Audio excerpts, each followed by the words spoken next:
Tudo bom, pessoal? Voltamos? Vamos lá? Deu tempo de tomar uma água, comer alguma coisa aí?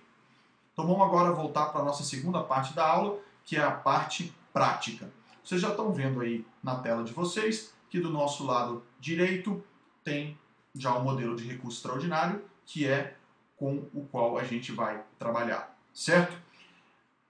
Além do que, gente, à medida que eu for falando, eu vou aqui pontuando, marcando para vocês, sobretudo aquilo que eu acho que é fundamental que você coloque na sua peça e que eu acho que vai ser pontuado, tá bom? Então vou marcar de amarelo para vocês saberem o que é importante que eu acho que vai ser pontuado na peça de vocês, e à medida que a gente for falando, a gente vai trabalhando as questões específicas do recurso extraordinário, beleza?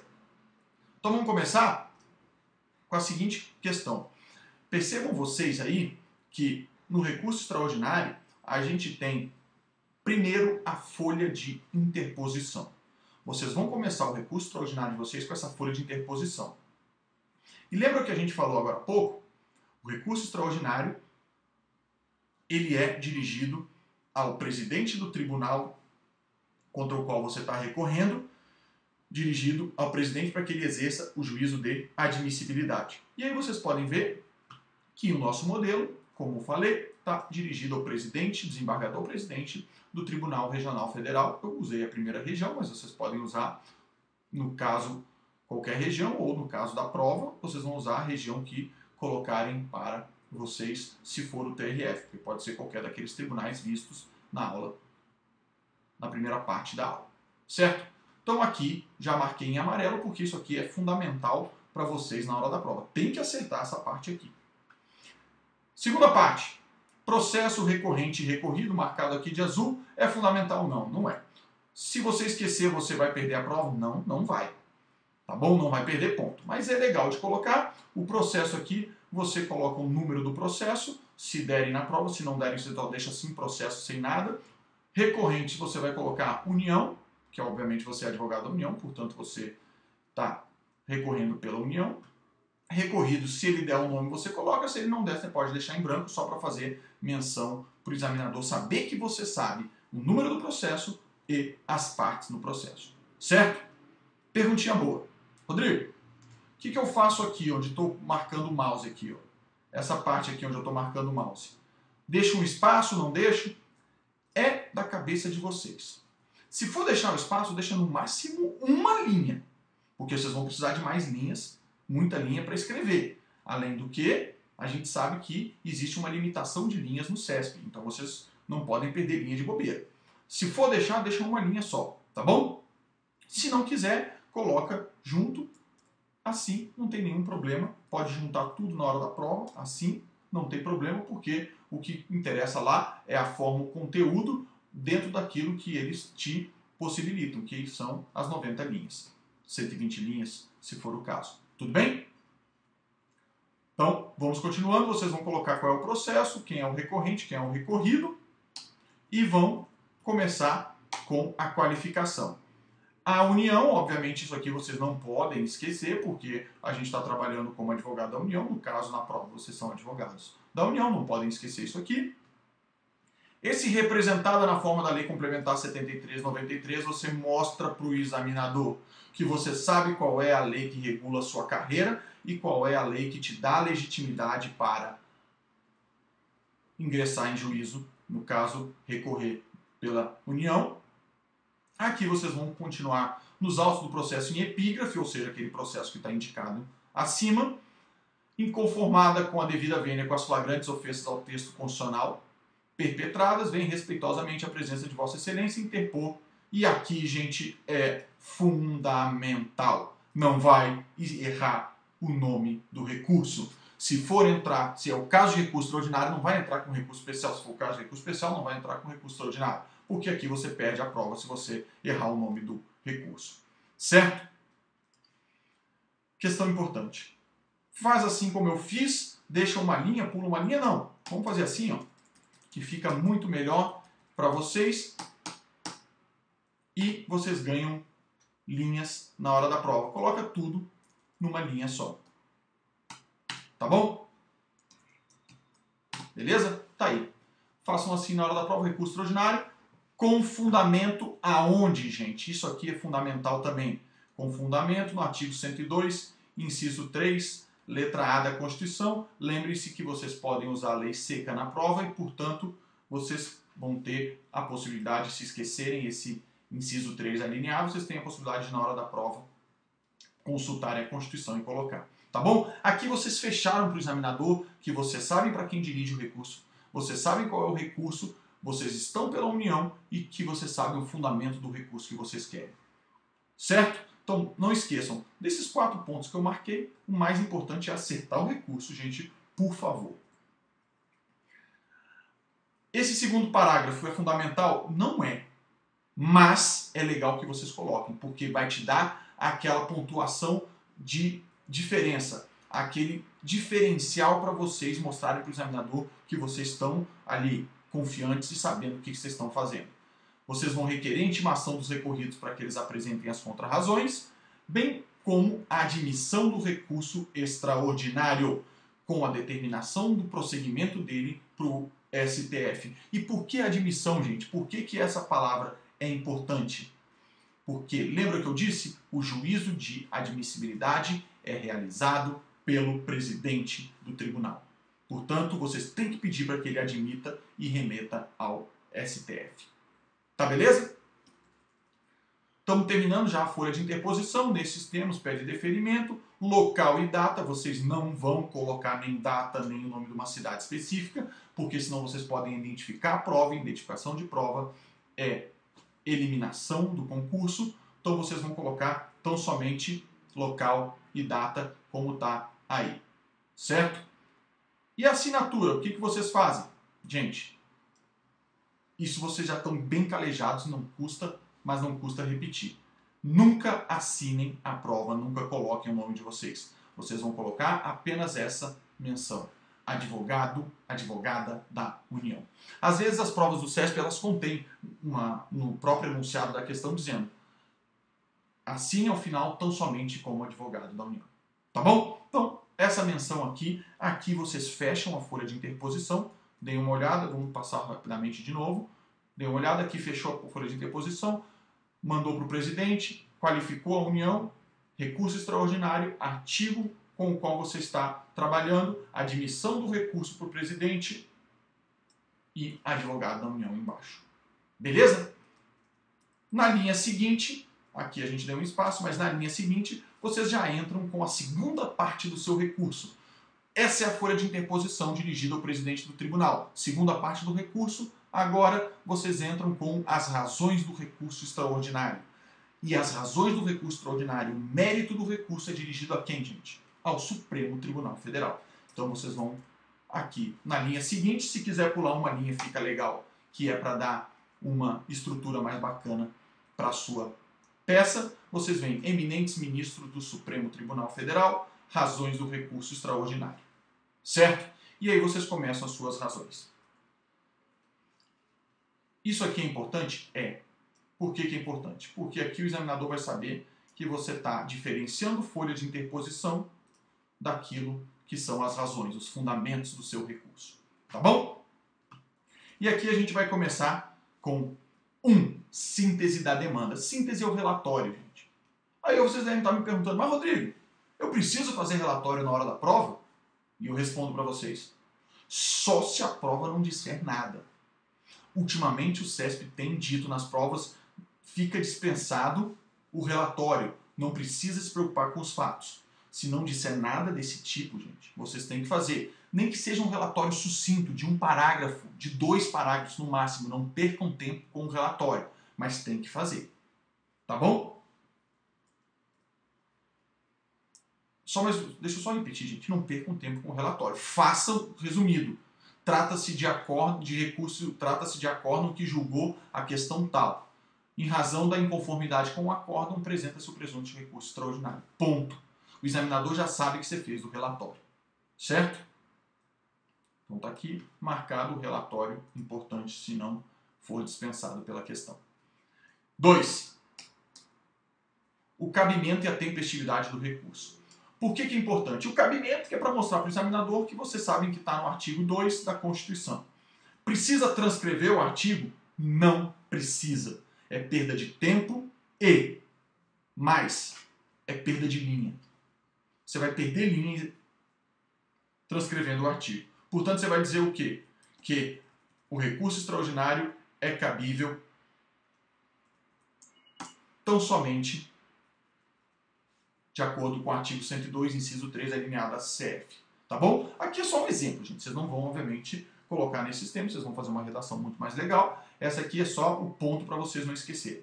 Segunda questão que vocês também não podem deixar de falar, porque vocês mostram para o examinador que vocês sabem que o seu recurso é tempestivo, é falar da tempestividade. Aqui tem um modelo para vocês. A publicação do acordo ocorreu em 16 de novembro de 2009, e ainda que a contagem de prazo para a União iniciasse da publicação, o recurso seria tempestivo. Contudo, a União tem prerrogativa da intimação pessoal, que se deu com a retirada dos autos, tal. Mas o mais importante, gente, é isso aqui que a gente falou na primeira aula. A União tem prazo em dobro para recorrer. E isso é importante, e por isso que é importante que vocês falem da tempestividade do recurso extraordinário. Tá bom? O prazo de 30 dias teve início no dia 18 de novembro e o término dar-se-á no dia 18 de dezembro de 2009. Tudo bem? Aqui é apenas uma sugestão. Com relação ao pré-questionamento, constata-se que o tema constitucional foi amplamente debatido. E por que essa parte está colocada? Porque dentro do cabimento do recurso extraordinário, a gente também pode dizer, e não é obrigatório isso aqui, mas pode deixar claro para o examinador que você está mostrando que aquelas questões constitucionais, e a questão da prova vai te dar isso, que aqueles dispositivos constitucionais, que a matéria constitucional foi debatida pelo acórdão recorrido. E por ela ter sido debatida, preencheu o requisito do pré-questionamento. Isso é obrigatório? Gente, é como eu falei. Eu acho interessante colocar a questão do pré-questionamento, porque você mostra que você está fechado na questão constitucional que você vai alegar na sua fundamentação. Quanto tempo você perde nisso? Um parágrafo só. Aqui eu coloquei um parágrafo a mais, mas você esquece esse parágrafo e parte para dizer tão somente do pré-questionamento. Tudo bem? Fechou o segundo ponto com uma frase dessa forma: estão presentes os pressupostos de admissibilidade do presente apelo extraordinário. E aqui a gente tem dois pressupostos expressos colocados, que é tempestividade, cabimento, e dentro do cabimento nós temos ainda o pré-questionamento. Fechamos o ponto 2 e vamos para o ponto 3. E aqui no ponto 3 eu faço questão de lembrar que a gente está tratando da repercussão geral. Vou até botar numa fonte maior, que é para vocês não esquecerem disso. Tá bom, gente? Pelo amor de Deus. Não esqueçam dessa preliminar. Beleza? Não pode esquecer da preliminar do pré-questionamento. Por favor, não esqueçam da preliminar do pré-questionamento. É ela que você vai mostrar para o examinador que você está por dentro da importância do recurso extraordinário hoje no ordenamento jurídico, que é a relevância das questões do ponto de vista político, social, jurídico e econômico.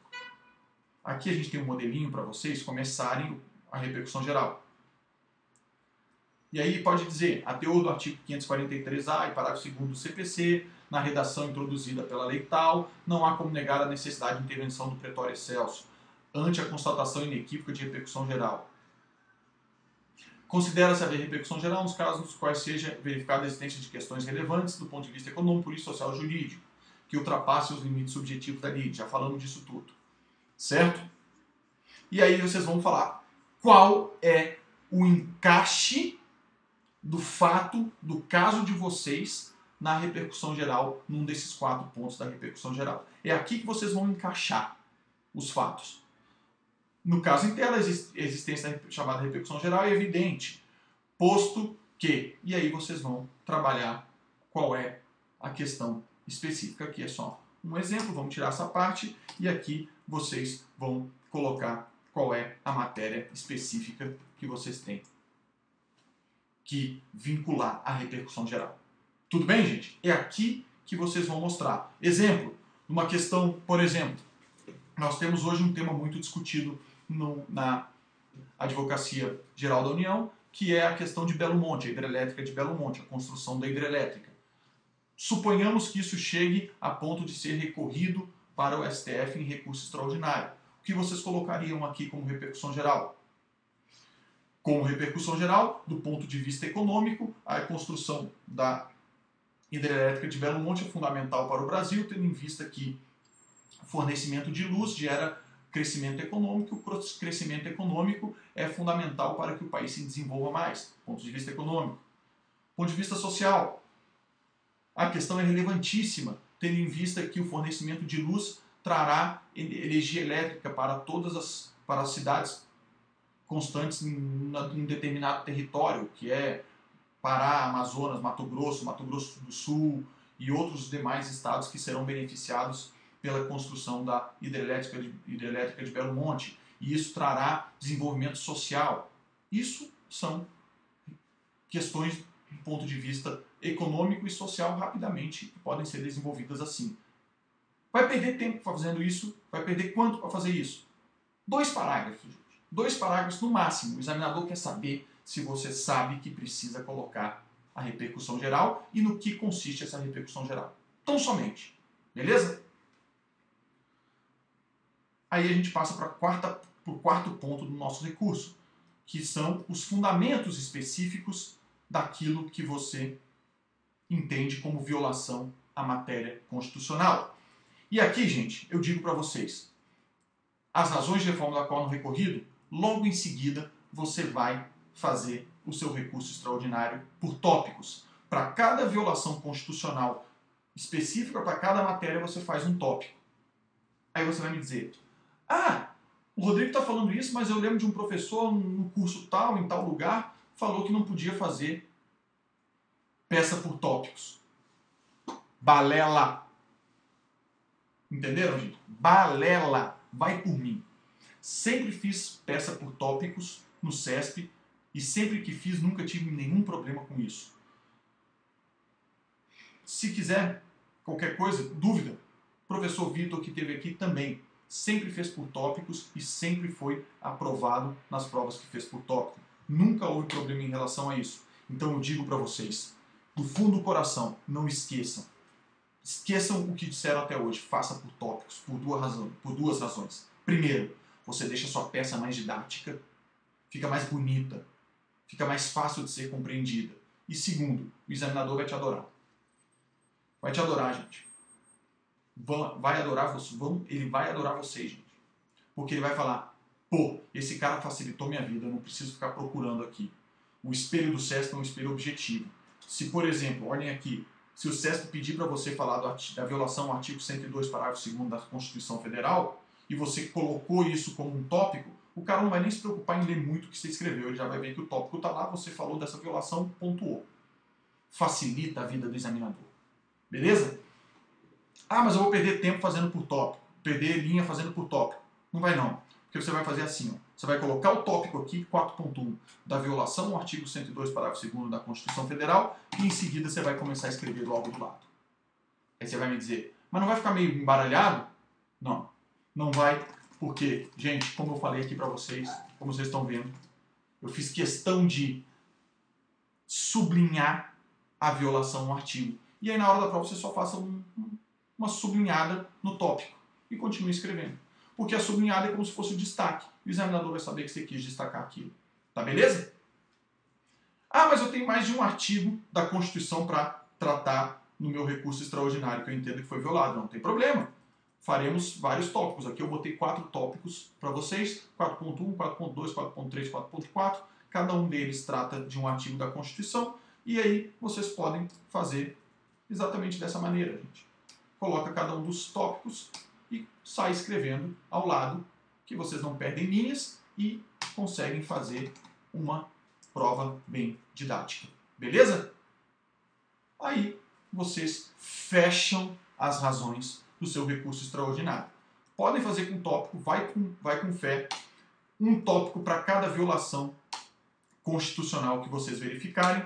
Lembrem-se que se tiver uma violação, alguma súmula vinculante também deve ser colocado aqui, mas não esqueçam de que essa parte das razões de reforma da qual no recorrido são os fundamentos jurídicos do seu recurso e esses fundamentos jurídicos são consubstanciados nas violações à Constituição que você entende que devem ser alegadas no seu recurso extraordinário.